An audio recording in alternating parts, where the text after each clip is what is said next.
you, the audience, are very fortunate tonight, because normally when I have to do some panel on something like wealth and tax or philanthropy and tax, what we get is sort of three sort of aging city types and the grey-beard journalist me, right? So unfortunately, you still get me tonight, but I can tell you both from their appearance that these are obviously not aging city types, and in the careers they've followed and the decisions they've taken and who they are, they most definitely are not. We have a wonderful panel here tonight, so you're really lucky. Starting just on my right, there is Aaron Advani, who is basically an out-and-out tax boffin.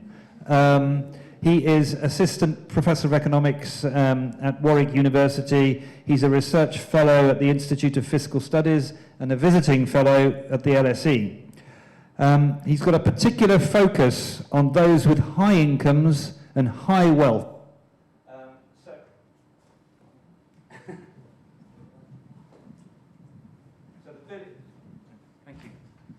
The billionaires we've just been talking about and so on. And he's just been telling me how his next piece of work, can I tell? It's going to... It might have been a secret. There's no such thing as telling a secret to a journalist. It's going to be about non-doms, that peculiar group of people who, you know, are present in London, in fact omnipresent in some central districts, who they are and what they do. So that's Aaron. Next to him, there is Stephanie. Stephanie Brobby is basically a total convert in her professional life. We just discussed this earlier, so I feel okay about saying that, and she may tell us more. But essentially, she made a career and a reputation as a private wealth lawyer. But she came to understand, as she says herself, that her role in the global economy was contributing to rising inequality and in maintaining a culture of tax avoidance. So she gave it up very bravely. And what she now does, it says here, is that she helps wealthy individuals to stop accumulating wealth. Now you might wonder how she gets any clients, but anyway, she's going to tell us. So she helps these rare and saintly people to build a more positive relationship to taxation, it says here, by maximizing tax contributions. So if anybody here wants advice on any of that, Stephanie's the lady.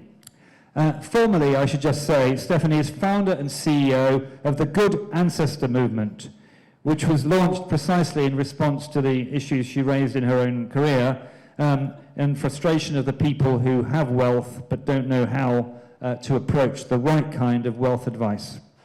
Finally, to her right, we have Gary Stevenson. Gary was once the most profitable trader at Citigroup. So he too has had something of a conversion. By understanding the crucial role played by wealth inequality in worsening our economic position, he says he successfully predicted the weakness of the post-2008 recovery. That's that long, slow, so-called recovery that followed the great financial crisis and created so many problems. He said it was a forecast out of which, modestly, he says, millions were made. But since then, he's focused on inequality. He studied economics and publicized the way that wealth inequality affects our economy, including and especially during the COVID crisis. I think we might hear quite a lot about that this evening. He even works with a US group called the Patriotic Millionaires, which, yes, this is true, lobbies for high taxes. It's a US group called Patriotic Millionaires, which lobbies for higher taxes.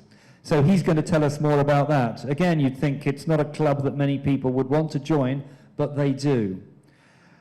So that's our panel. We're going to start with each of our panelists saying a few words about their thoughts on what are our central issues this evening, and that is tax and paying tax, especially on high incomes and high wealth, and the relationship that has to philanthropy. Is there really a choice? I mean, should people have a choice? Or should the tax part be an obligation, which, like many people, is an obligation and nothing more and nothing less? And what then should that additional money that's called philanthropy play? Should a very rich person indeed be free, even in a free democratic society, to literally do whatever they want with that extra money? Does it not take choice away from the rest of us? It's very clear examples in museum donations. You'll see museums where wealthy people have given a great deal of money or a wonderful art collection. At one level, it's a fantastic gift, even if their name then appears on their gallery. Wonderful. But what if that gift then shapes not just that museum, but the way that we see art and culture? If you then extend that to healthcare or education, you'll see many, perhaps even more serious issues.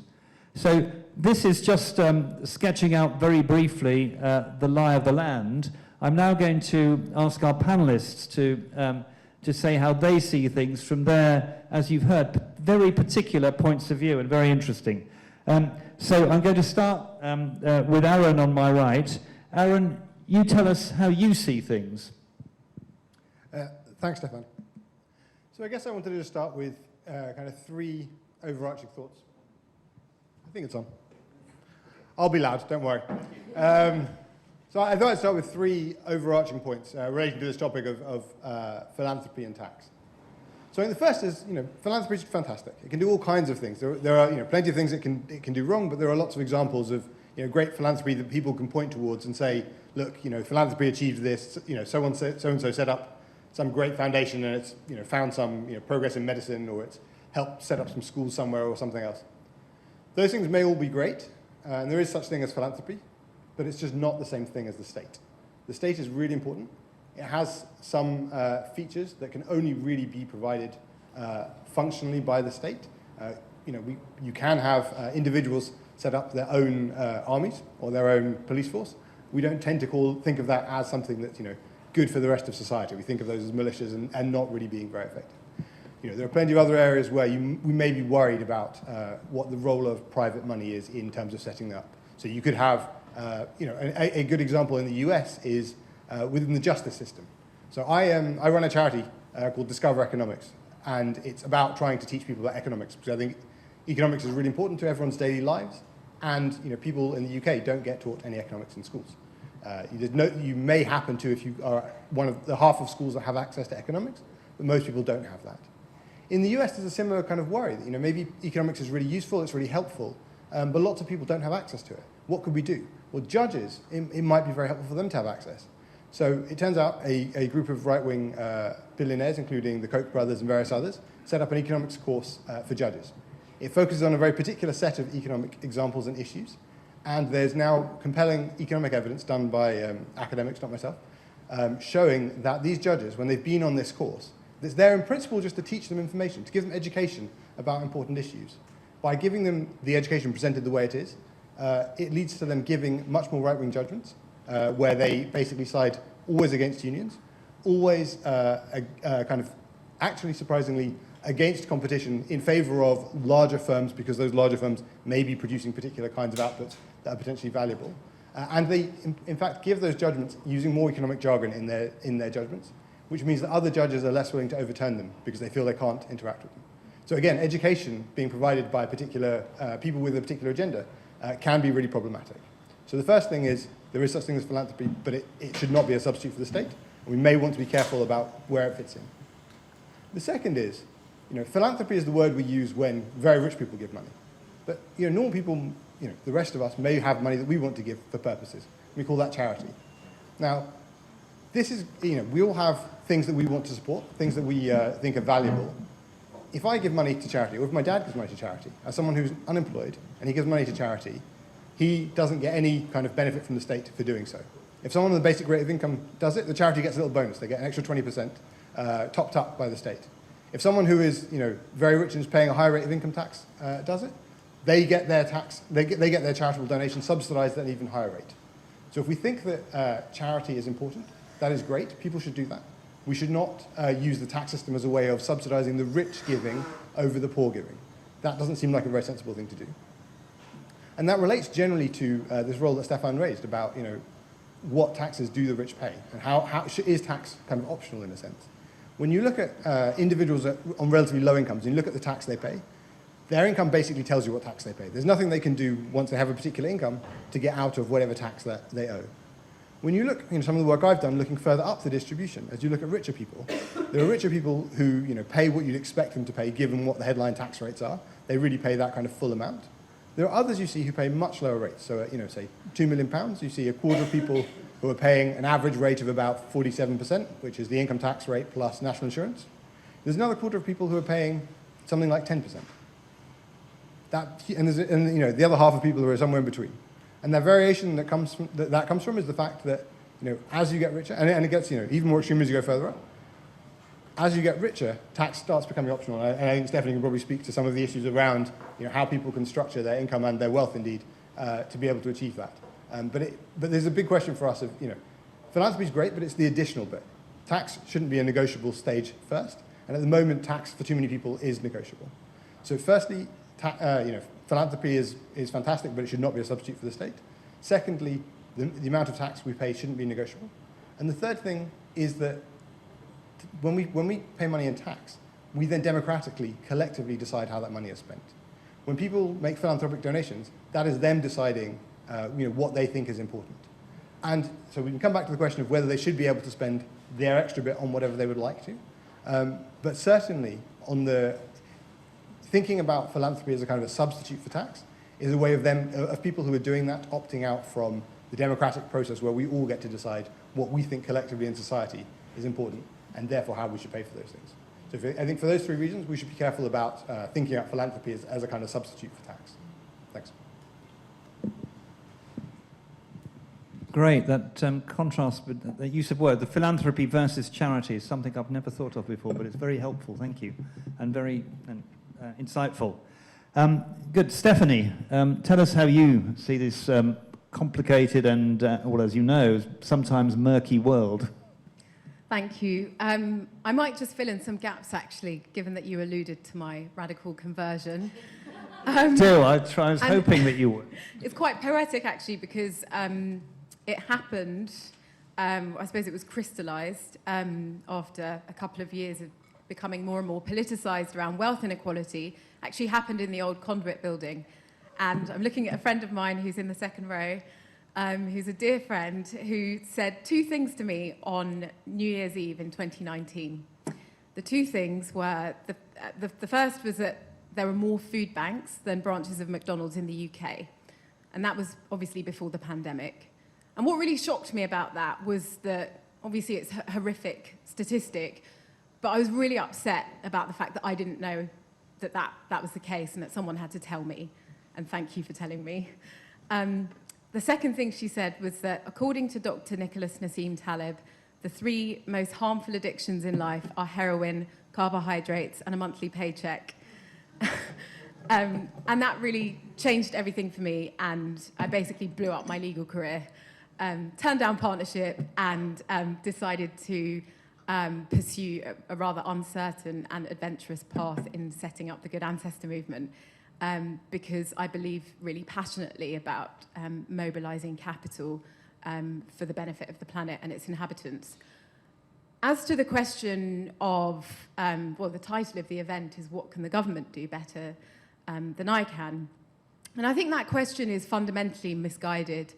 I think it distracts us from the critical question of what taxation is intended to do, what's the purpose of taxation in society. And to my mind, taxation is one of the fundamental elements of a civilized society and of democracy, and it forms the basis of the social contract. We talk about wealth accumulation and creation. Those things don't happen in a vacuum. We are lucky enough to live in a democratic society in the UK, where we recognise that we all have social needs, and we recognise the value of things like universal healthcare, education, and those things need to be funded, and we can't rely on benevolence and generosity from a handful of people.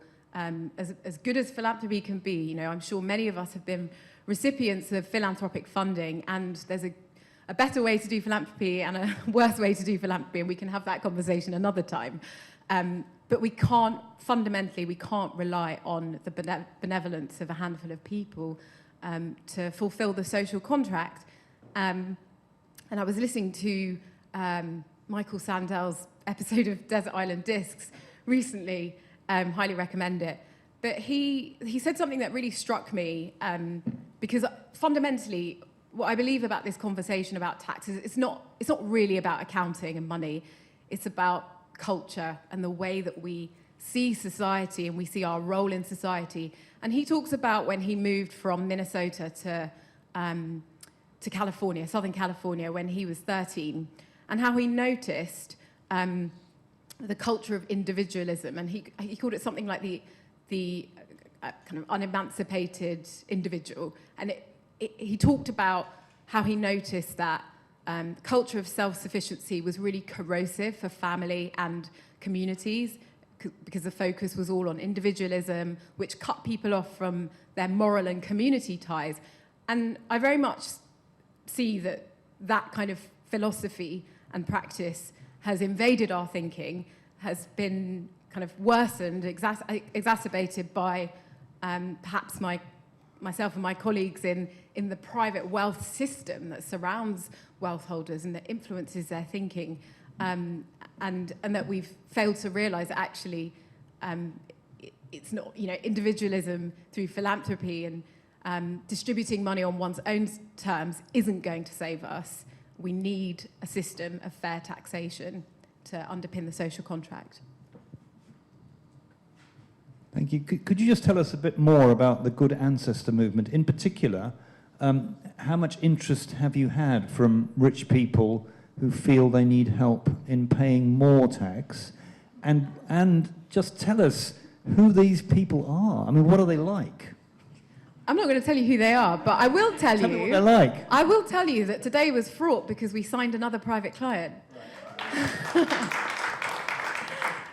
Which is really exciting, and we very much the inspiration behind the Good Ancestor movement was really the Great Wealth Transfer, which is a crazy phenomenon, which some of you will know about, and it's something in the order of up to $70 trillion globally that's changing hands between baby boomers and millennials over the next couple of decades, and this kind of the statistic, and in my work with individuals and families as a private wealth lawyer over a decade, I became really obsessed with the kind of intergenerational differences in attitudes towards wealth, and I was kind of really captivated by the potential opportunities that kind of lie in this great wealth transfer. It's the largest intergenerational wealth transfer in human history. It's a lot of capital.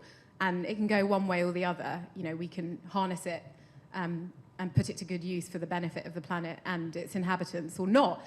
What I realised was that as an advisor, everything that I did was geared up towards the preservation and accumulation of wealth in quite an excessive fashion in many cases, and that individuals and families who wanted to do something different, who wanted to focus on redistribution and wanted to pay more tax. Sounds bonkers, but it's true. They were kind of disenfranchised and marginalised from the traditional private wealth industry. So the Good Ancestor movement is a reaction to that, is a response to create a home, a community really for an emerging group of wealth holders who want to pursue a radically different path and want to redistribute rather than continue to accumulate for private benefit. Sorry, I've just lost my...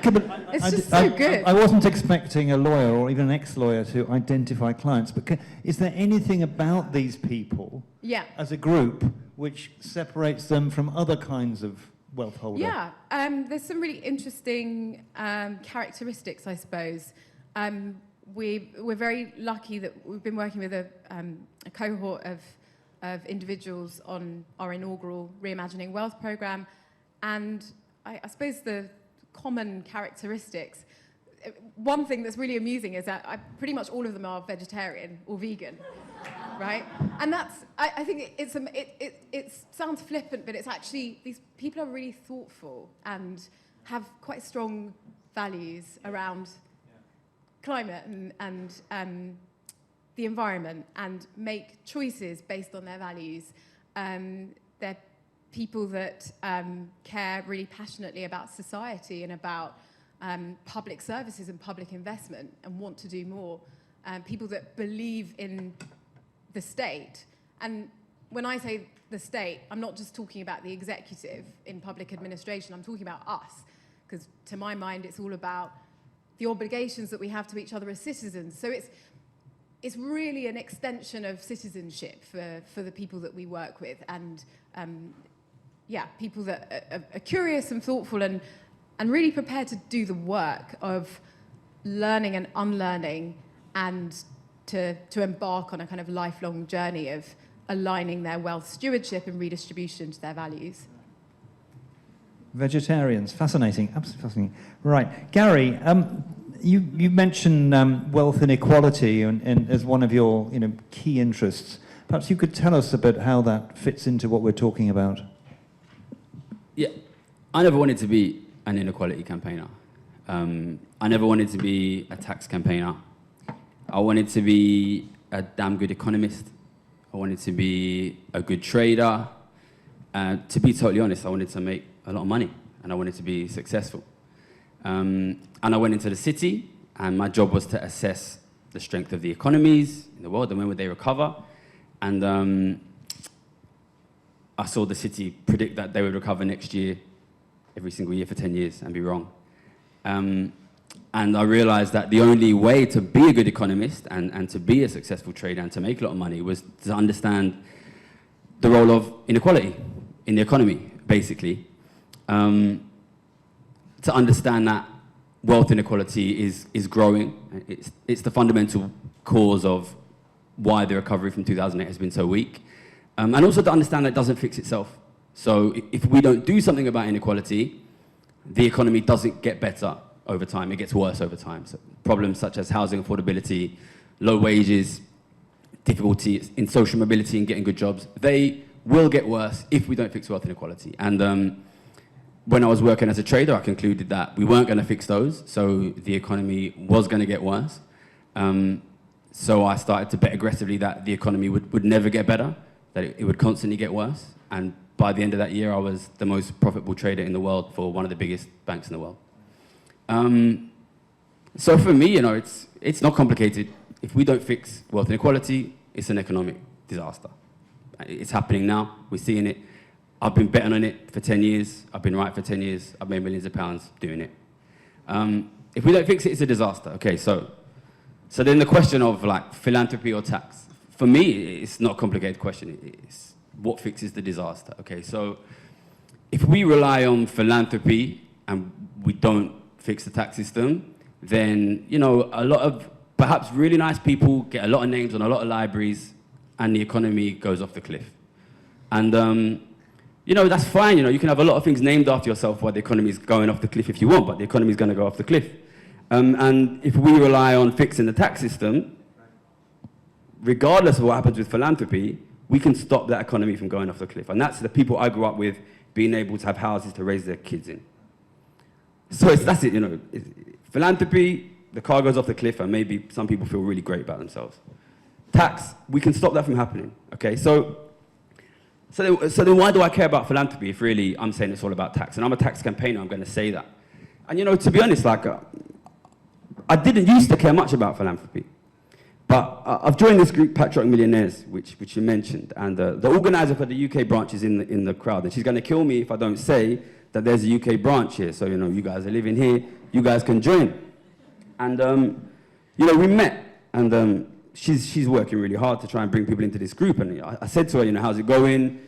Bringing people into the group. And she said the number one problem that I'm having is I speak to people and they say, look, you know, that's all good and that, but, you know, why should I give my money to fixing the tax system? Why should I pay more tax when I'm already paying my philanthropy?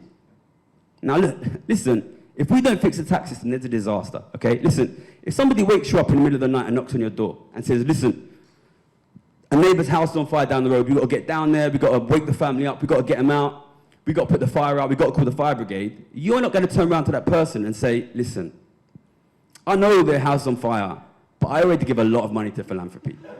You're not going to say that, right? There is a disaster underway. You know, poverty is going up every single year. Housing is getting less affordable every single year. Homelessness is going up every single year. And I'm from the places where that is happening. And I'm seeing it happening, okay? And I've been the only guy that's been right in the market saying it's going to happen, right? My job is to analyze the economy and say what's going to happen. I keep doing that, seeing a disaster, betting on it, and being right, and I'm sick of that. I don't want to do it no more. So basically, when it comes to tax versus philanthropy, if you think that your philanthropic donations allow you to let that car go off the cliff, and it's being driven by inequality, so if you're a very wealthy person, it might not be your fault individually, but you're playing a part in that. If you think your philanthropy allows you to let that car go off the cliff and not feel guilty about it, then your philanthropy is not making the world better, it's making the world worse. You need to face facts on that. And listen, I don't know if people here agree with that or disagree with that. And if people disagree, then, you know, we're going to have a discussion and come and say it. But if you agree with me that no matter how much philanthropy you do, you also need to support a fairer tax system because that is the only way to fix the economy, then come talk to me or talk to Beck, she's in the audience, running this group, Patriotic Millionaires. We campaign for a fairer tax system. And the truth is, as stupid as it is, if you're a millionaire, the newspapers will write about you. And that's stupid. Listen, before I was a millionaire, I wasn't a millionaire. And the newspapers never let me write in them then. But if you're a millionaire, you can write in the newspapers, you can use your voice to campaign for a fairer tax system, and for some reason, people are going to listen. So look, either you're in or you're out, but, you know, we're going to have a discussion on it, but if you agree that no matter what you do in your philanthropic world, it is still your responsibility to stop that car from going off a cliff and hurting millions of people in this country and across the world, yeah, come talk to me or talk to Beck, she's over there. And, yeah, join up, because we need more voices. Yeah, thank you. And when you say fix inequality, what is your idea of fixing it? Is it jack up tax rates much higher? Or is it other redistribution policies? And what is it you're thinking of? So for me, it's always really important to make it clear that I'm talking about wealth inequality rather than income inequality. I'm not saying income inequality can't be problematic if it's enormous, if some CEOs are paying themselves £3 billion or whatever, but wealth inequality doesn't get better over time. It gets worse over time. If you have high wealth inequality, that creates a high flow of cash from ordinary people to the rich, which they use to buy more assets from ordinary people. So it's a spiral. So we need to do something to make this bounded over time. It needs to be on wealth, not on income, because if you just tax the income, you're not going to make wealth inequality go down. You're just going to slow the rate at which it increases. So we need to do something about wealth. Obviously, Aaron's done work on wealth taxes. That is the main thing I campaign for, because I think that is the thing which is most achievable politically at the moment. I've got an idea on my website, wealtheconomics.org, where I talk about a wealth time limit, which forces wealth to flow through the economy every couple of generations, rather than just accumulating in a small number of families. But look, like I said, look, I'm agnostic about how we fix this. But it will only work if it reduces wealth inequality. There's a variety of ways of doing that. Wealth taxes, wealth time limits, inheritance taxes could do it. To be honest, I'm happy to go with whatever works, and I'll ride whatever boat is winning. Great. Let's see. We've heard the word wealth taxes a few times now. Let's see what the audience thinks. Who thinks that Britain, of course, has a limited wealth tax in the form of council tax, which is loosely based on property values. But let's say that that the wealth that we would have a much more significant wealth tax in the UK. Let's also assume, for the sake of argument, that it would include the value of your house or flat or your property. Who then in the audience would, on that basis, be in favour of a wealth tax? Right. So roughly, what would we say? 40%, yeah? Okay. I think you have some convincing to do, panel. Okay, perhaps I should ask a more specific question, because I know this often comes up. Would you still be in favour of the wealth tax if it started at £1 million? Or let's start another way. Who would be in favour of a wealth tax that began at £1 million? About the same. Who would be in favour of a wealth tax if it started at £10 million? Fewer people. Interesting. And £100 million? Okay. Perhaps Aaron, you could help us a bit with this, because you've done such a lot of work in the area. It's fair to say, isn't it, that if we're going to have a wealth tax in this country, it's got to start at a level which affects quite a lot of people. So the idea that you can just tax the nasty billionaires is a non-starter, isn't it? If we're just talking about introducing a wealth tax that would raise significant amounts of money for the government. So I think this comes back to the purpose of, what are we thinking out a wealth tax for? So I think, Stefan's just set it up as we need a wealth tax to raise significant money for the government, and Gary on the other side wants to set up a wealth tax that's for reducing inequality. I think those are two very different objects.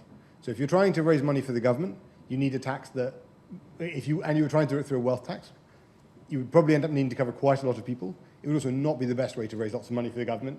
There are many things you can do that are better, that are involving taxing wealth, but you can tax wealth better if you're trying to raise lots and lots of money through fixing capital gains tax, through fixing inheritance tax, through fixing council tax, which you could describe as something like a wealth tax. You could also describe it as something like a poll tax at this point, because it's pretty much a flat tax that everyone who lives in a house or flat pays, and it's these days pretty flat relative to the value of your wealth. So you might think of it as a government that tried to introduce a poll tax 30 years ago eventually achieved it, but it took them 30 years to get there, till house prices weren't related to the amount you're paying anymore. So I wouldn't personally think of it as a very effective wealth tax. But if your aim is to come back to Gary's point, that what you want to do is to reduce wealth inequality, then fixing all those other taxes that I just mentioned, those other taxes on wealth, are not going to do it. You are going to need a wealth tax. That's the only thing you're going to do if your aim is to try and reduce wealth inequality. And if you're going to do it, I would say that, from the work that we did at the Wealth Tax Commission, because wealth taxes are quite administratively expensive to implement, it's actually quite hard to cover a large share of the population with them. The problem with having a wealth tax starting at £500,000 or £1 million is you bring a lot of people into the wealth tax who will pay not very much money in actual wealth tax because their wealth is not very far above that threshold. But the administrative cost of them valuing all of the things that they have, because we need to make sure the wealth tax is governed to an equal, fair standard for everybody, is quite high. So, and if I could interrupt, they'd be really annoyed. Yes, absolutely. They would be really annoyed. They wouldn't end up paying very much. It would feel like a real waste of time to do all of that paperwork. And at the end of the day, HMRC would be pretty annoyed because they'll get all these forms coming in with people not paying very much money but needing to check on all these things.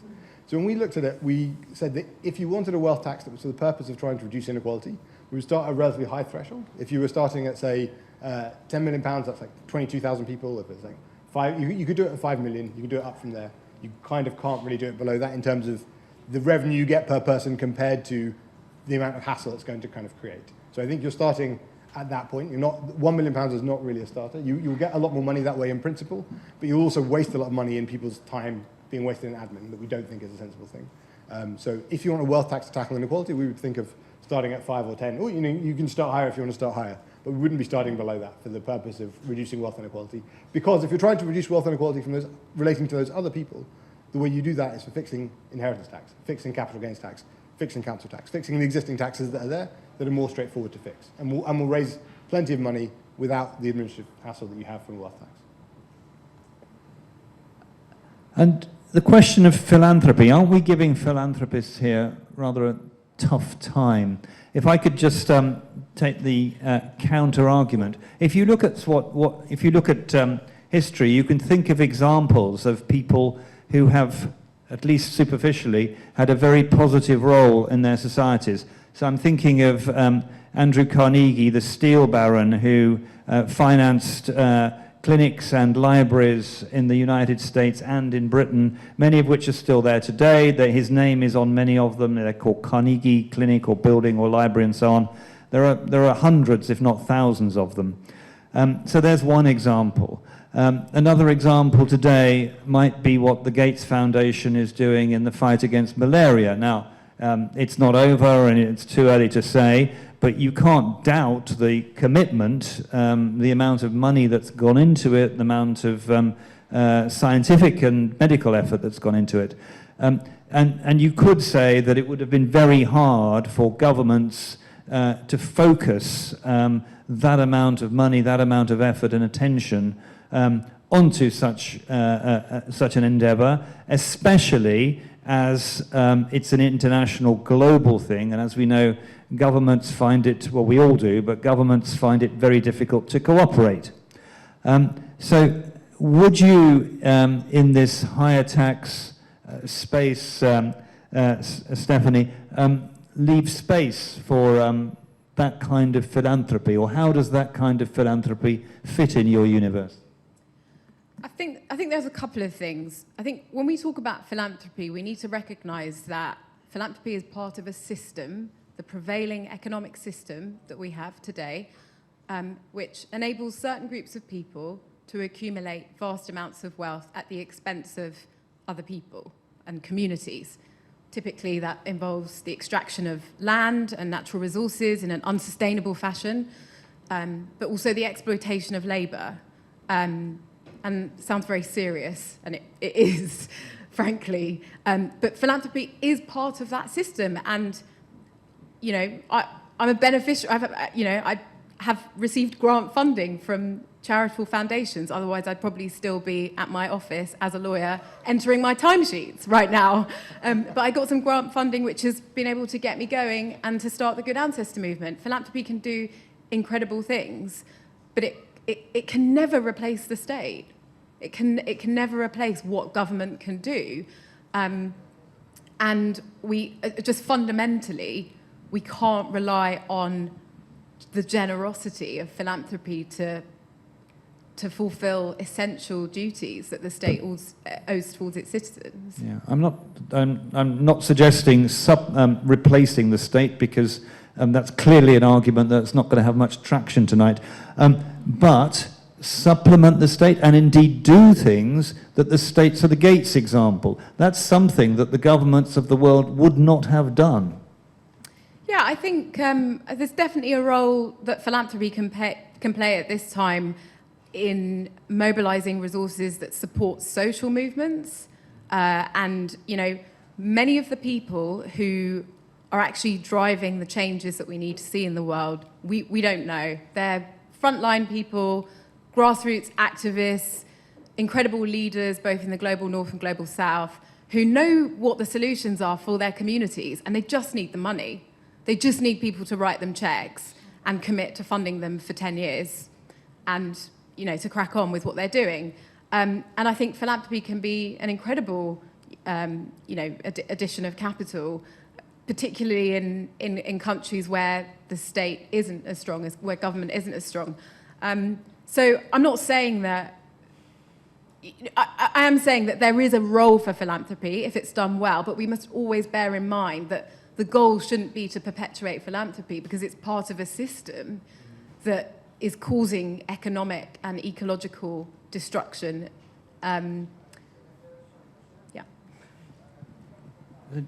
Do you think, therefore, that some continental countries, so we know that rates of charitable giving are considerably lower in Germany, let's say, than they are in the UK, let alone the US, where as a percentage of GDP they're much higher.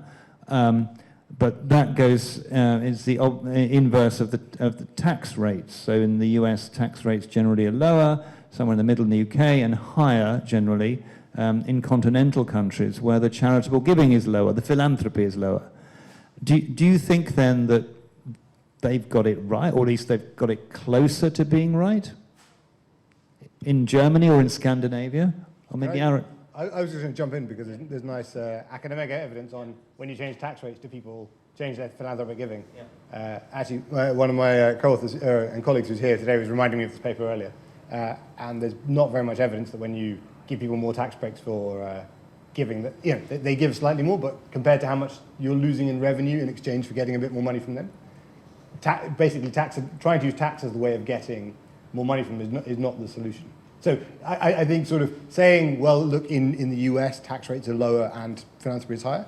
I mean, sure, that's partly because tax rates are lower and that lets people accumulate huge amounts of wealth in a way that then leads them to the position where they have billions of pounds to give away.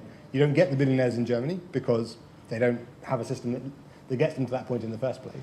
So if you start in a world in which you have huge inequality, yes, I absolutely think the best thing you could do if you're a billionaire is to spend that money on good things, pay your taxes first, and then second, spend the rest of your money on things that are good for the rest of society. Great. You may have a then separate question, which is, do we want, as Stephanie said, do you want a system in which what you do is produce lots of billionaires and then try and encourage them to please be nice and give some of that money away to other people, because that would be very kind, because we can't actually make you pay your taxes, and most of you probably won't give any philanthropy, but we have a few examples who will, and that kind of justifies it. Or we might say we want a system that probably doesn't lead us to that position in the first place, and when we're there, we just use the tax system effectively to try to make sure that money is used and repurposed for things. And there's nothing, the point that you made with Gates, I think, is, yes, it would be really hard for the world to get together and fund trying to eradicate malaria. The great thing is, one person seems like with lots of money he could have done it. That also means that if all that money went to one government, they could also go and do it without needing to try and arrange it with everyone else, because Gates just went to all these countries and said, I'm dumping a bunch of vaccines and whatever, not vaccines, but bed nets and whatever else on you. The US government could have taken that money and then said, we'll use that money to go and do that, and they wouldn't have needed everyone else to get involved either. So I think, yes, in a world in which you start with huge inequality, the best thing the billionaires can do is to try and use that money for good purposes. I probably wouldn't start from there. Right, just on the second point, it would be an unusual country that was so generous with its international aid that it took that view and committed very large resources to such a project. Until very recently, we were giving 0.7% of GDP in doing that, and one of the big things we were doing was bed net programs. And one of the things that DFID was doing fantastically before it got merged into the Foreign Office was using really good quality evidence to try to understand what are the most effective ways we can use that 0.7% of GDP, which for a country like the UK is a lot of money. It's basically £10 billion every year that the UK was saying, what's the best way to spend this to try and improve the lot of people outside of the UK, because we think that's the right thing and a good thing for us to be doing. That was what we decided to do as a country. We used the best evidence to do it, and we put substantial resources behind it. And to the extent that bed nets were one of those things, we were doing that. To the extent that educating girls in poor countries was one of those things, we were doing it. So we were out there doing those things, and we could do that because we were taking that money in and then handing it out, rather than hoping that someone in the UK who was very rich would go and do those things instead.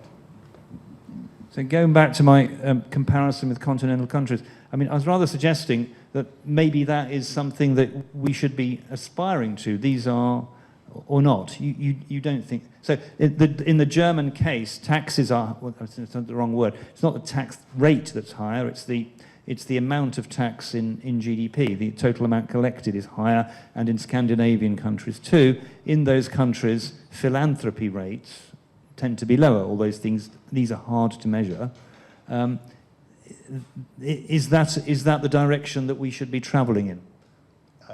I don't know the countries well enough to know the details of what they look like, but I don't think it's a bad system in which we collect more in tax and don't need to rely on donations. I mean, I think coming back to Stephanie's point about food banks, it is great that in a world in which people are very hungry, we have food banks. I would, again, rather not start from a world in which we have a system that's been so destroyed that we have to have people rely on food banks as the way in which they can get food. So given that we're here, great that we have food banks. I'd rather just not need people to need food banks. Right. And Gary, how does this look from your point of view? Do you think that there's a balance between philanthropy and tax, or essentially that it's the tax part that needs to be absolutely dominant? Yeah, I'm not against philanthropy. Maybe in my opening speech I was perhaps a bit harsh, but I donate money. I don't think it's a bad thing to do. But if at all people who donate money feel that that gives them the right to oppose progressive tax reform, then it's bad, basically, because we talk about food banks. So it's in one sense absolutely vital that those food banks exist, right? But that's philanthropy. Now let's look at tax reform. After the Second World War in Western Europe, we did extremely progressive tax reform, and it wasn't perfect, but we significantly increased the rate of tax paid by very, very wealthy people. And what was the result? Affordable housing, good wages. My dad worked for a post office for 35 years, and he's got a house now paid off. If you did that nowadays with no family money, you'd be struggling to pay the rent. And that is what a fair tax system does. If you have a tax system which prevents wealth from accumulating amongst a very small group of families, then wealth and financial security becomes accessible to a large number of families. It's not complicated. If you give everything to a tiny group of families, then the big group of families are not going to have anything. And you just can't fix that with philanthropy. And you can fix it with tax. So, you know, like, I'm not a big moralist, I'm not a moral campaigner, but I'm a good economist, and I'll tell you what works to improve quality of life for the large number of people. A good tax system works. Philanthropy will save a few. You can go out into the, you know, the masses of poor and pull a few people out, but a tax system will raise everyone. I'm going to ask the audience in a few minutes to pose questions if you'd like to. So please, if you've got something in mind, frame your question, and we'll come to that stage of the evening in a few minutes. Focusing now, we've talked about what tax and wealth. What about now just focusing within philanthropy? I know this isn't but let's look at this subsector bit. Are there better ways and worse ways of being a philanthropist? For example, is it better to give? Is it better that we have very large charities that do a lot, and that therefore the money that individuals give is sort of subsumed at least into some sort of socially aware and publicly accountable committee? Or is it better that philanthropists just sort of go off and do their own thing one by one? Well, there's a great group I know called Patriotic Millionaires UK that they could use with more support. But you know, there's a big tax justice area. I see a guy from Tax Justice UK at the back. You know, I mean, I do this for a reason. You know, I think you can't improve the economy and lives of ordinary people unless you fix the tax system. But you know, I work for free, and I can afford to work for free. But the guys who work for Tax Justice UK and Patriotic Millionaires, the guys who work for them, they can't afford to work for free, so they need support. For me, if you're going to donate, I would suggest donate to fixing the tax system. But, you know, at the same time, you need to believe in a fairer tax system, obviously. Could you tell us a bit more about what Patriotic Millionaires does in the UK? I mean, are you engaging with MPs? What do you do? To be honest, it's mainly about using the voice of millionaires. Like I said, for some reason, newspapers, they want to write about millionaires. And in a sense, as a millionaire, you have a kind of a powerful voice to speak about this, because people don't expect millionaires to say we need to tax millionaires more. And there's kind of tropes that go around the media, which I don't believe are true, which is if you raise taxes on millionaires, they'll all leave and all of the wealth will leave the country and it will be a disaster. But if millionaires like me, and if there are some in the audience, come out and say, well, no, actually, we believe in a fairer system and we believe in fixing the economy and we're not going to disappear to Barbados, then it helps. So that's basically what it's about. It came from the US, and now we're building a UK branch just to use the voice of millionaires because it has media power, and there's an argument going on. You know what I mean? I go onto the radio and I argue against people who work for foundations funded by billionaires saying don't tax billionaires. And it's important that we have a voice that counters that, saying, no, actually, we really do need to tax these billionaires. And that's what we're doing. Right. Just on that point, I mean, you as you said, you've made millions. You are a millionaire. You must, whatever your views, you must have met people along the way who feel that low taxes is part of the reason that they think that they've worked so hard and put so much energy into their work and activities. Do you think that there's a risk that if we have very high taxes, that this reduces the incentive for people to, you know, go out and build businesses, create new industries, and so on? Yeah, so I made my money working as a trader, and you know, my job was to analyze the economy. So you know, so I spoke to the people around me. There's a guy here today that actually used to work with me, right? And the traders who I worked with, they wanted to know about the economy. You know what I mean? And I still speak to them. You know, I was very good in the market, so sometimes people call me up and message me, say what you think is going to happen, and I say, well, we're not fixing wealth inequality, so it's going to continue to be a disaster. That was my call on COVID. And they say to me, oh, that's good, maybe I should buy like green Eurodollar futures. And I said, well, that's not really what I'm trying to say here. You know, we need to fix this problem. I mean, I think, to be honest, you know, like, you know, and there's loads of different, you know, I make my money in the city. There's different places where people make money, you know, and a lot of money, to be honest, nowadays is inherited and held within wealthy families. I think a lot of people in the city, you know, some of them say, oh, we shouldn't tax the rich more because they are rich, but a lot of them, they're just there to make money, and And, the ones who worked with me, they saw that I kept being right, and they respect that inequality is important now. But, if taxes were higher, so, do you think I'm going to just stay like wearing hand-me-down trainers, kicking a ball around in Ilford? No, I'm not. I'm still going to do my thing because I have to, you know what I mean? But also, it's not even about taxing ordinary working people. It's about taxing enormous piles of wealth accumulated in small amounts of families. And how's that going to affect their behavior if you do it? Well, if you tax it aggressively, what it might do is get them to spend more money, which is going to drive wages up. It might get them to sell their assets, which is going to make housing more affordable. So to be honest, if we tax ordinary working people less and super wealthy families more, that's going to be super beneficial to the economy. And I think that's really important at a time when, during COVID, the average billionaire in this country increased their wealth by £620 million during a crisis.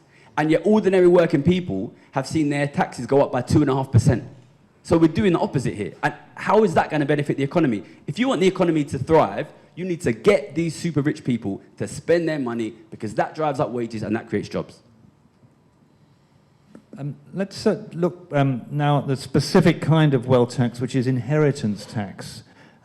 Stephanie, you're advising wealthy people, and I know from my own work that inheritance and essentially how you pass your money on and to whom is a big part of what private bankers and private bank lawyers do. Do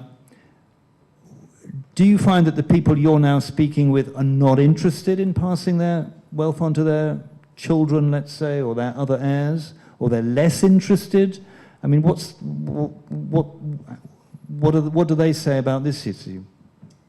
I wouldn't say there's any particular rule of thumb, but what I would say is that there is an expression of interest in benefiting beyond the bloodline and a close connection to community and a sense of wanting to give back and to benefiting society, and a kind of recognition that society provides, particularly for those who have created their wealth, society provides the infrastructure that they needed in order to create and accumulate that wealth. And there's certainly a lot more focus on kind of future generations and the world that they are going to inhabit.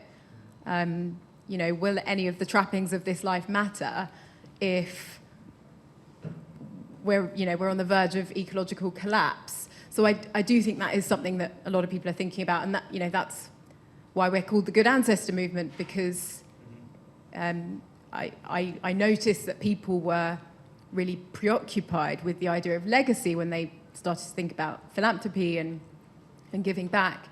And fundamentally, the Good Ancestor movement challenges the idea that one can create one's own legacy or curate one's own legacy, and actually that's something that should be determined by future generations.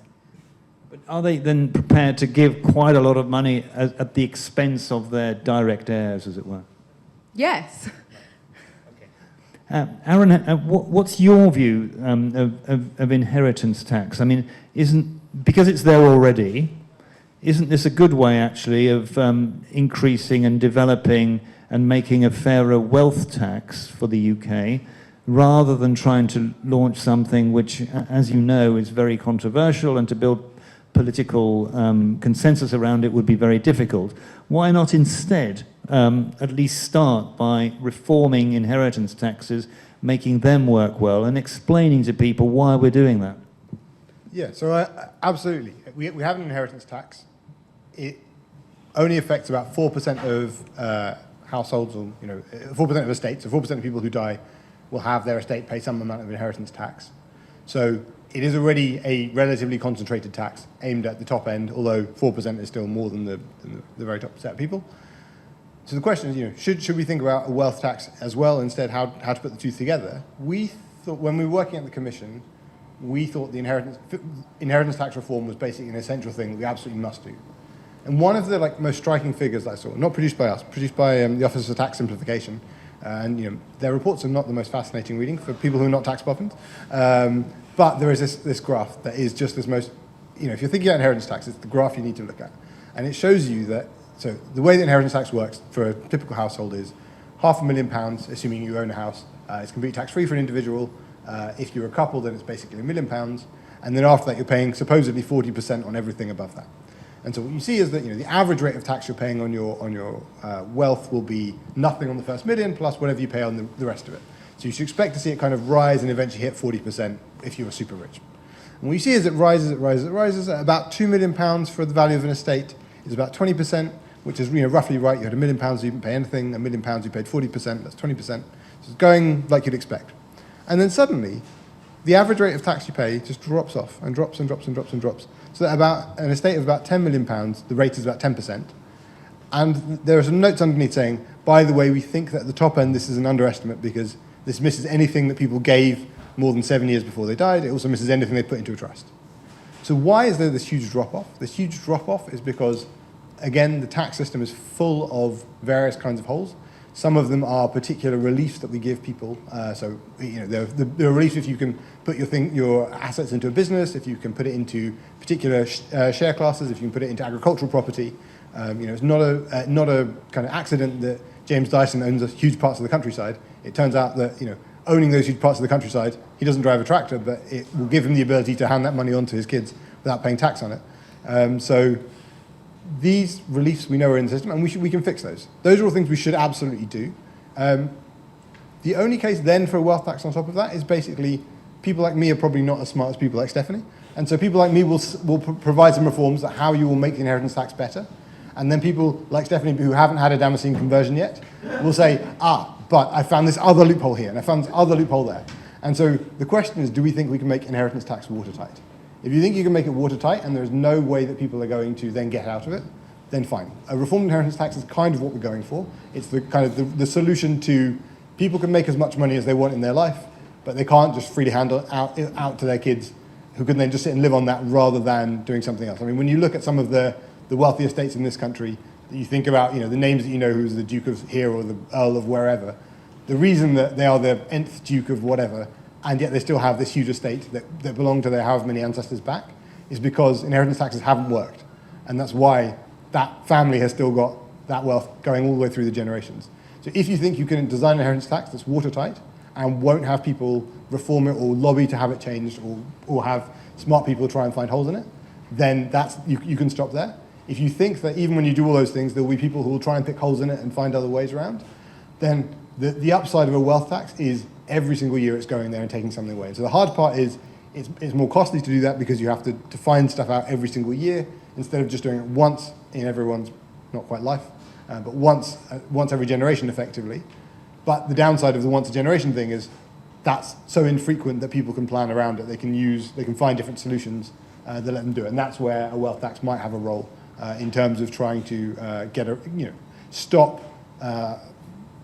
mitigate some of the effects of the planning that can be done around inheritance taxes. Yeah, it reminds me, you said the dukes and so on. I mean, the other fact of life is that, of course, the big redistributions and reductions in inequality generally happen in war and revolution.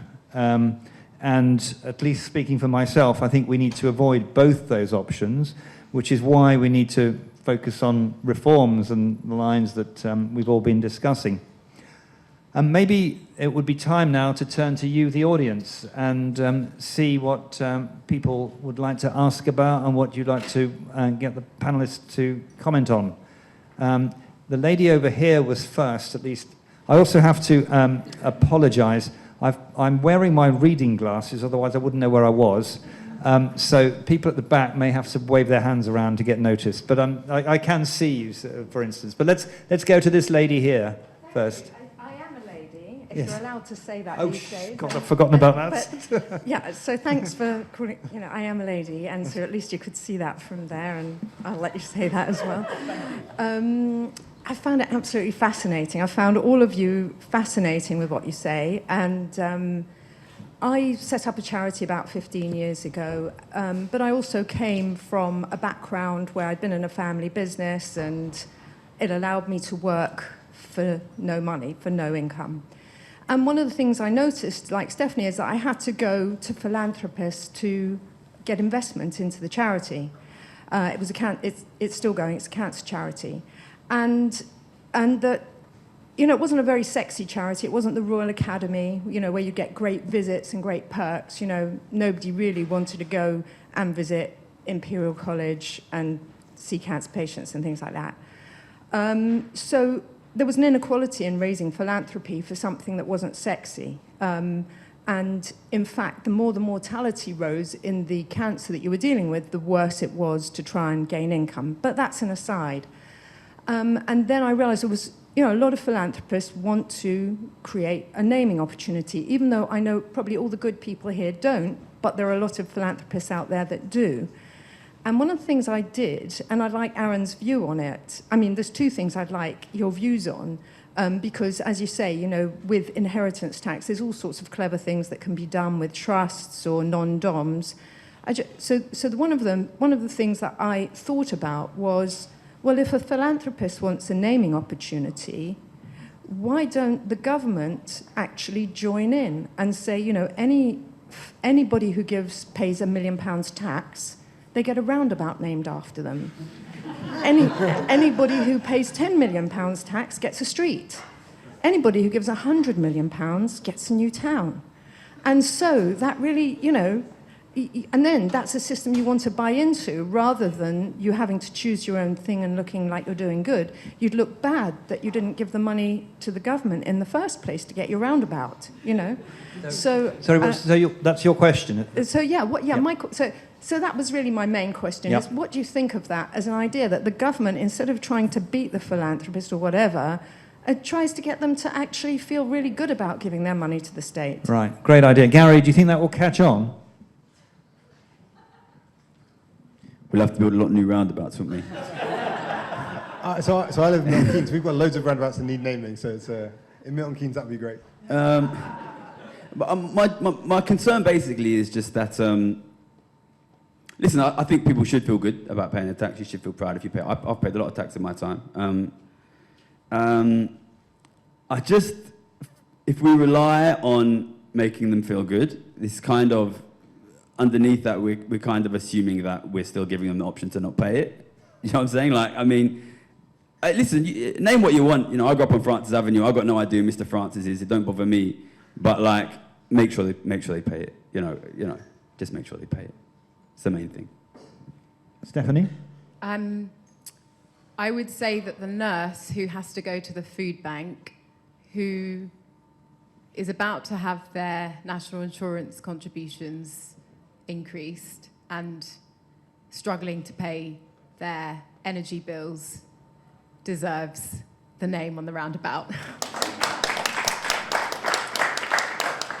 I think I can understand what you're saying about wanting to encourage people, encourage that civic participation and civic engagement.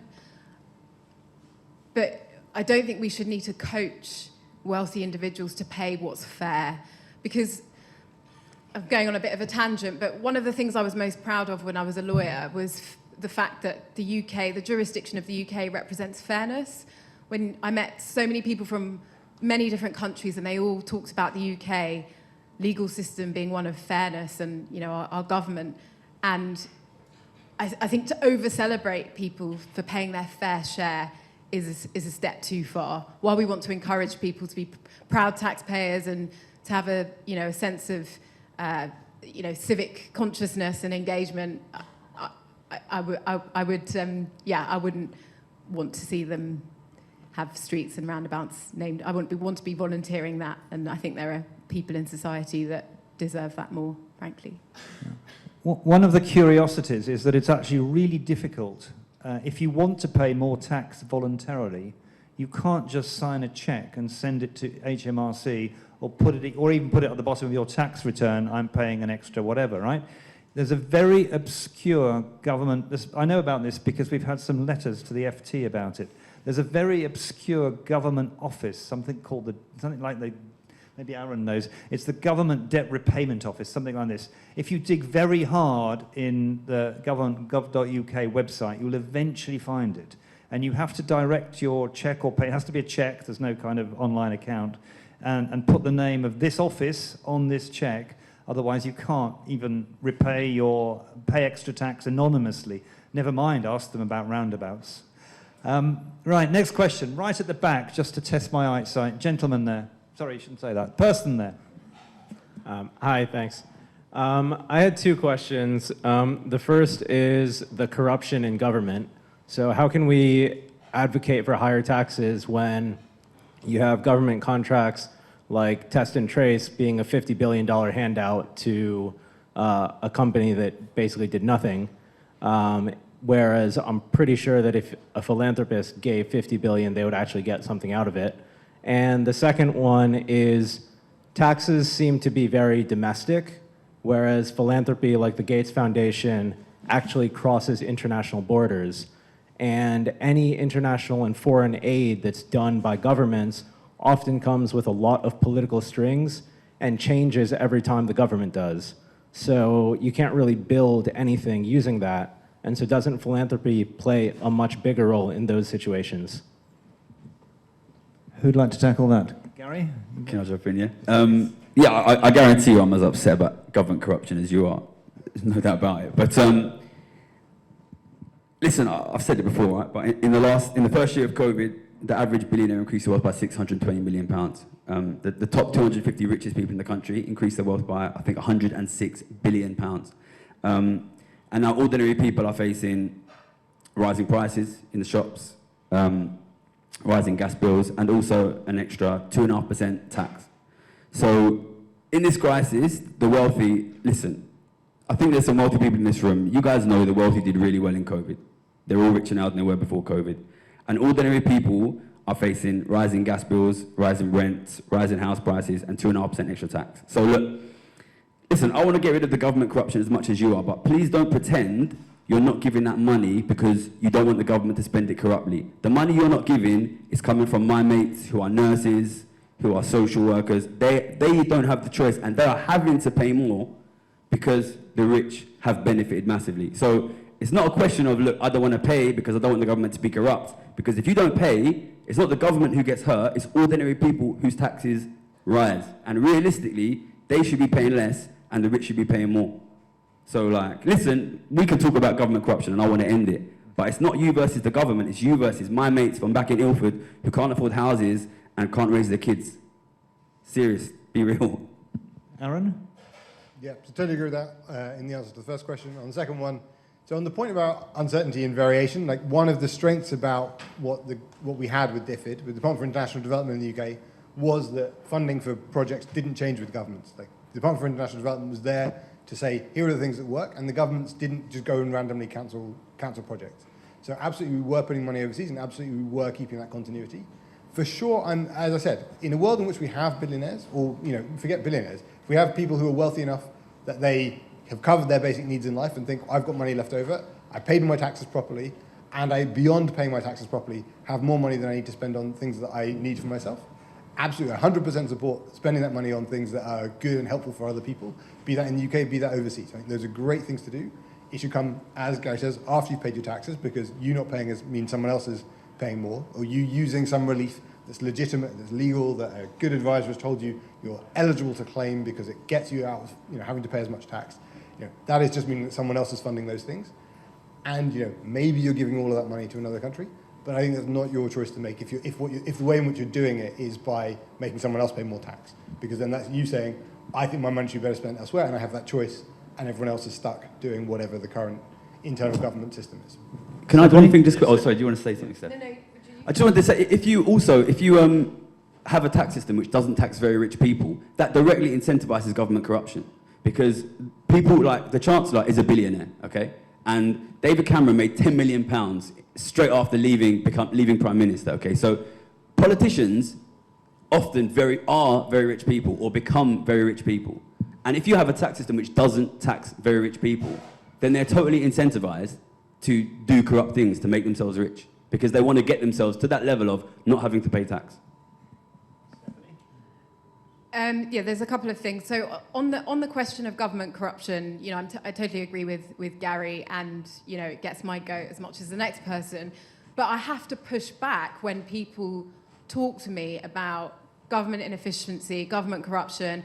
I don't want to give money to Mr. Johnson. I don't want to give money to Mr. Biden, because it's we've got to pay money into the pot to keep the lights on, but it's fundamentally, sorry, I've lost my train of thought because I've become so exercised. But my question and my challenge is to those people, what are you doing to fight government corruption and to hold government to account? When was the last time you made a freedom of information request? And I'm asking myself that because I've never made one. And, you know, how paying tax gives you a stake in trying to make things better. So I always want to push back when people say government's inefficient, government's corrupt, and that's a get out of jail free card, because frankly it's not, to my mind. I would say the other place that I thought Stephanie was going, which I think is a relevant point about this, you know, I don't like Mr. Johnson. I would prefer it to have been whichever politician on the other side. Like, fundamentally, most of what the state does doesn't change with our politicians. If you look at what the state has been doing for the last 40 years, it broadly allocates similar amounts of money to a lot of the same pots, to education, to the one area that's really grown very obviously is health as a share of the state, and everything else, and actually pensions, and proportionally other things have shrunk compared to those things. But for the most part, we don't see these. We see a general, you know, when the government changed in 2010, sorry, we saw austerity, and what austerity meant was basically salami slicing of every department, with the exception of the two areas that were protected, which was, well, the three areas that were protected were defence and overseas spending, because those things that we have a commitment on, health, because that we have always had a need to increase, and pensions, because it basically rises because of the kind of commitment we have on how much we have to pay in pensions that made it rise automatically. But the other areas were basically all salami slice. It wasn't, well, we think schools aren't really important, we'll cut that, and then Labour come in and say, we think schools are important and we'll cut whatever other department. For the most part, all these departments are just sliced. Yeah. Let's move on to the next question. Yes, person here, please. At the front, or near the front.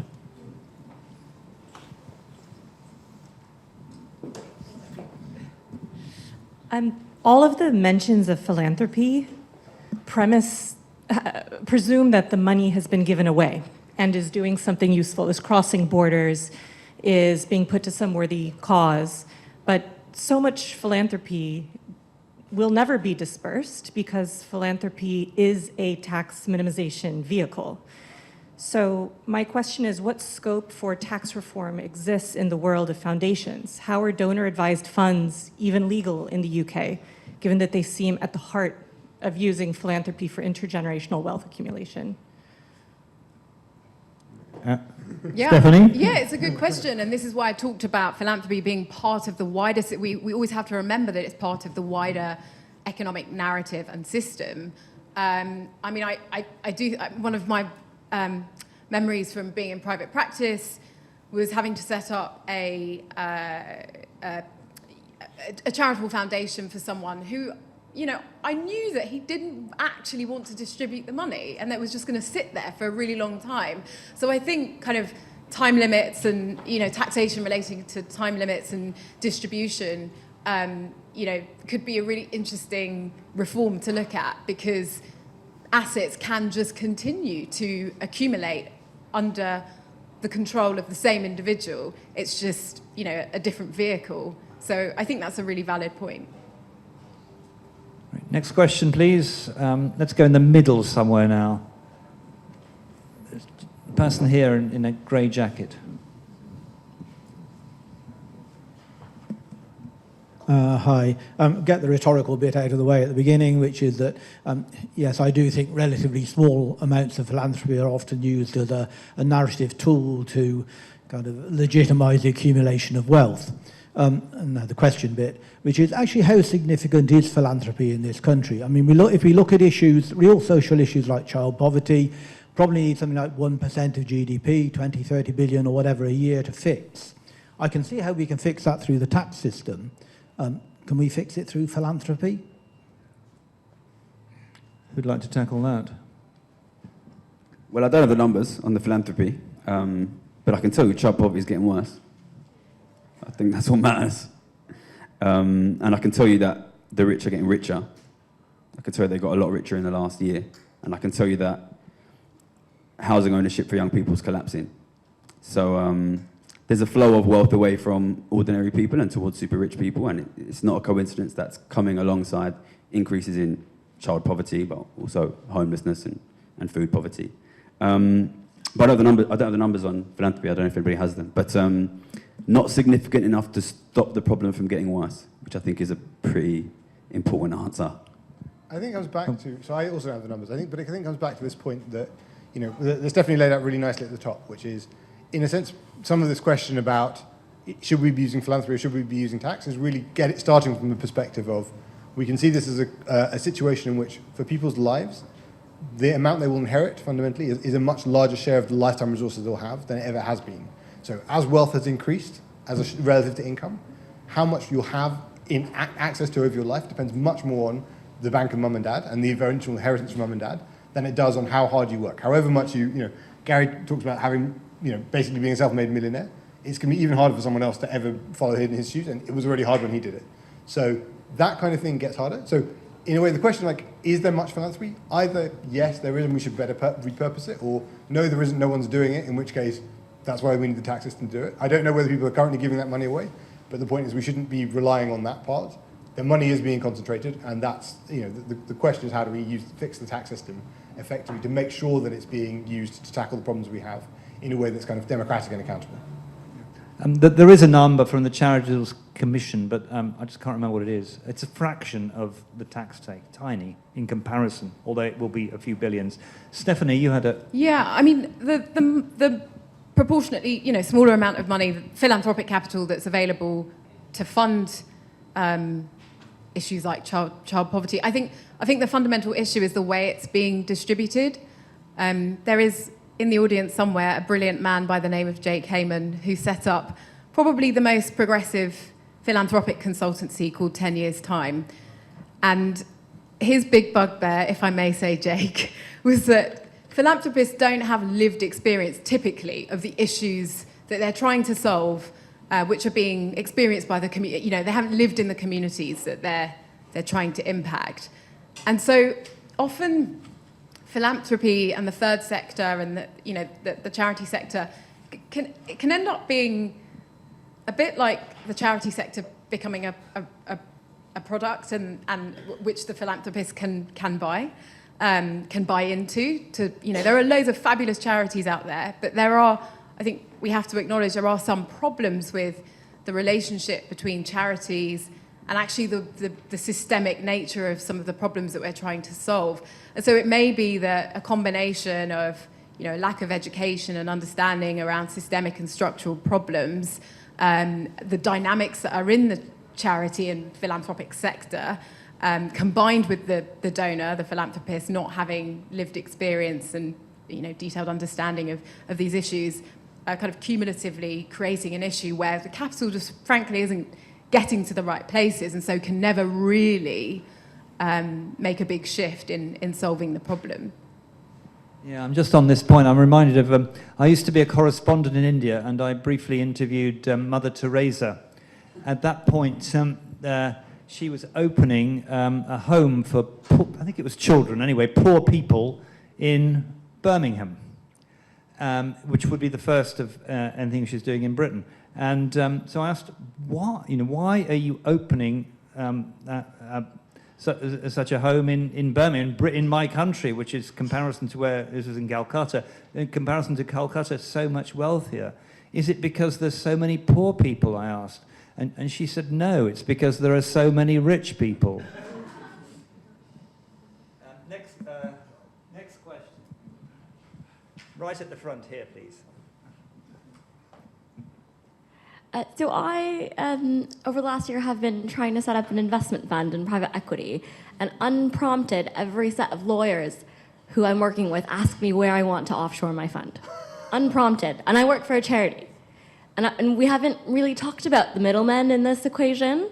And not everyone's going to be a Stephanie and change their life. So is there a part or a place to, and what can we do to kind of disincentivize people becoming private wealth lawyers and advisors and tax assistants?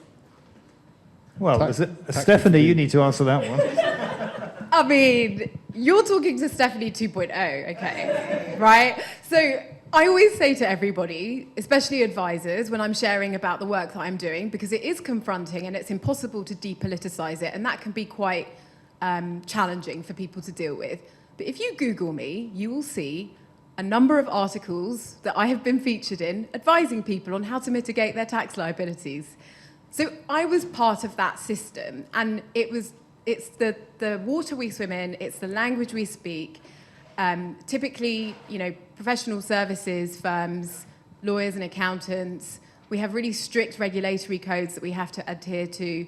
Otherwise, we can get sued, and it's a very risk-averse culture. And so, the private wealth industry is full of amazing people, actually really kind, lovely people.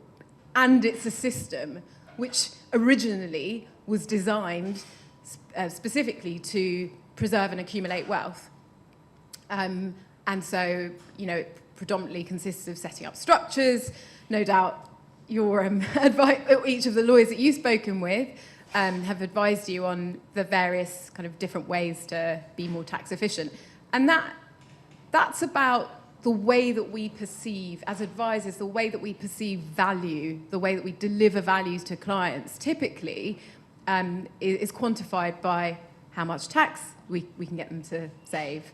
That's the key thing that attaches to a deliverable. So it is we're doing some work on that in the industry as part of the Good Ancestor movement, which I'm really excited about, because I think it will really energize the industry to start thinking about, actually, what is the role that it plays in society?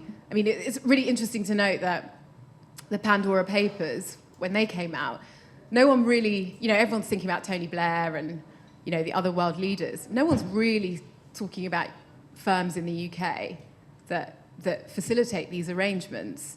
And that's because they effectively sit outside society. So there is definitely work to be done, but it's about systems, and it's about building relationship and changing the purpose of the system.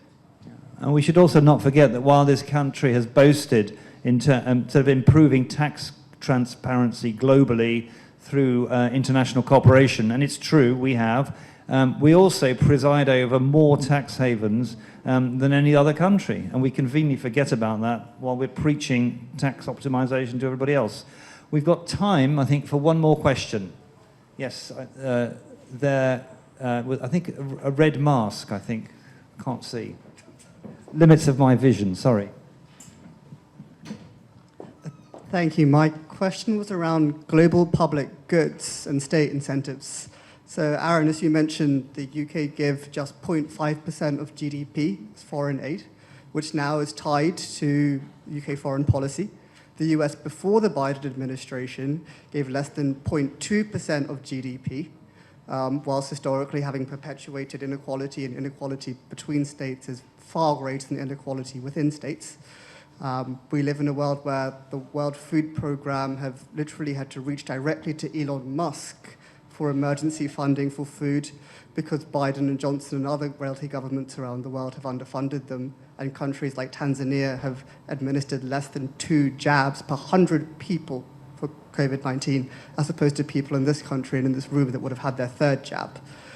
Given that global public goods are inherently underfunded, and we have finally seen sort of global minimum tax agreements been made, what do the panel see the role of global taxation and the role of global coordination on, I guess, how taxation can be used as a tool as opposed to philanthropy to reduce global inequality? Aaron, will you take that? Yeah, sure. So I think I feel like I'm partly a walking ad today for the former Department for International Development. Not because I intended to be, but because the funding of global public goods was a central part of, of the 4 things they had as their agenda. One of them was the funding of global public goods pre-merger. I think it's still supposed to be in there somewhere. But no, so I think absolutely we need to find ways to fund, for people who aren't, in the lingo of these things, global public goods are basically, how do we fund vaccines? That's good for everybody, it's valuable to everybody. How do we fund that kind of thing? Because helping, jabbing people in other countries is good for us as well. So it's those kinds of things that are going to be beneficial, across the world. I think, there's kind of 2 things, I guess, that we have. So one is we have international organizations whose job is supposedly to do those things. They've also been underfunded, and to some extent they're very badly managed because the way that the World Bank and the IMF are run, there's basically a deal that the US and Europe between them stitch up who gets to have the leader of each one, which isn't really, again, representative of either the world bit or the international bit that's in their name, nor of the countries where, going back to this point of, do donors know who they're going out to help? Well, not really if there's this kind of stitch up in who's stuck in as the head of these things. But, so one thing is making these kind of global institutions stronger so they can kind of do that, and then they should be the place where money needs to be aggregated to go and spend on those global public goods.